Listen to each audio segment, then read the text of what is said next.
జై Telangana.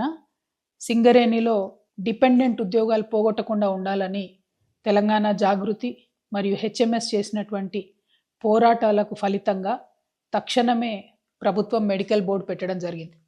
Medical board పెట్టిరు మంచిగానే ఉంది వీళ్ళు అని అనుకుంటే మళ్ళీ ఒకసారి కాంగ్రెస్ పార్టీ తన యొక్క నిజమైనటువంటి నైజాన్ని బయట పెట్టుకొని కార్మికులకు ద్రోహం చేసింది.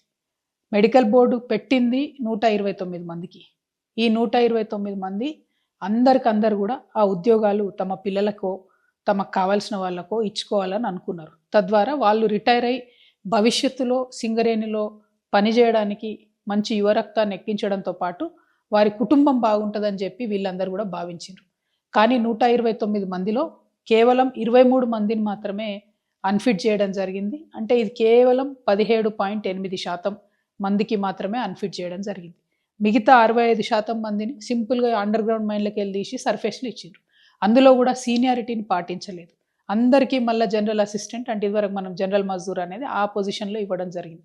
అంటే 10 మంది మీద పనిచేసినటువంటి వాళ్ళు కూడా ఇవాళ 10 మందిలో ఒకరుగా పనిచేసేటటువంటి పరిస్థితి తీసుకొచ్చింది. అసలు ఫస్ట్ ఆఫ్ ఆల్ వాళ్ళు పని కంటిన్యూ చేయలేము, మాకు చేతనైతే లేదు, మా పిల్లల భవిష్యత్తు కోసం ఉద్యోగాలు ఇవ్వండి అని అడిగితే ఇంతమందిని మరి జనరల్ మజ్దూర్స్గా సర్ఫేస్లో వేయడం, కేవలం 18% మందికి మాత్రమే అన్ఫిట్ చేయడం, ఇది ఎట్టి పరిస్థితుల్లో కూడా మనం ఒప్పుకోకూడదు. అంతకుముందు మేమున్నప్పుడు దగ్గరగా ఉండి చాలా బలంగా అధికారులను ఒప్పించి 80-85% వరకు కూడా అన్ఫిట్ అయ్యేటట్టు చూసేది. మిగిలిన వాళ్ళని కూడా మళ్ళీ మెడికల్ బోర్డులు పెట్టి అన్ఫిట్ అయ్యేటట్టు చూసేది. ఇదంతా ఎందుకోసం చేసేది? డిపెండెంట్ ఉద్యోగాలు ఉండాలి, సింగరేణి సంస్థ కొనసాగాలి, సింగరేణి గనిలో పనిచేసి తన నడుములు పోయేదాకా పనిచేసినటువంటి కార్మికుడి యొక్క బిడ్డల భవిష్యత్తుకు భరోసా ఉండాలని ఇదంతా చేసేది. కానీ ఆ స్పిరిట్ మొత్తం తుంగలో దొక్కేసింది కాంగ్రెస్ పార్టీ. ఇవాళ ఆ అంశాలే లేకుండా, ఆలోచనే లేకుండా, సింగరేణి మీద కనీసం ప్రేమ లేకుండా ఓన్లీ 18% మందికి అన్ఫిట్ చేయడం అంటే ఇది చాలా అన్యాయం.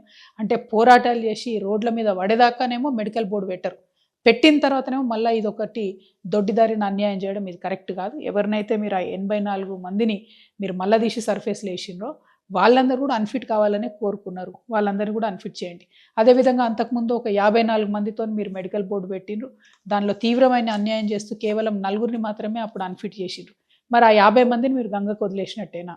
ఆ 50 మందిని ఎందుకు మీరు మెడికల్ బోర్డుకి పిలవలేదు? తక్షణమే వాళ్ళని కూడా పిలవండి. ఎవరెవరైతే స్వచ్ఛందంగా వాళ్ళ జాబ్స్ వాళ్ళ పిల్లలకి ఇచ్చుకోవాలనుకుంటున్నారో అది ఇవ్వడమే ప్రధాన లక్ష్యంగా పనిచేయాలి తప్పితే అది ఇవ్వకుండా వాళ్ళని ఆపడం కోసం మీరు పనిచేస్తూ ఉన్నారు. ఇది కరెక్ట్ కాదు. ఈ వైఖరిని మేము తీవ్రంగా ఖండిస్తూ ఉన్నాం. మీరు మారకపోతే మళ్ళీ ప్రజా పోరాటాల ద్వారానే మీకు బుద్ధి చెప్తాం. Thank you. జై తెలంగాణ.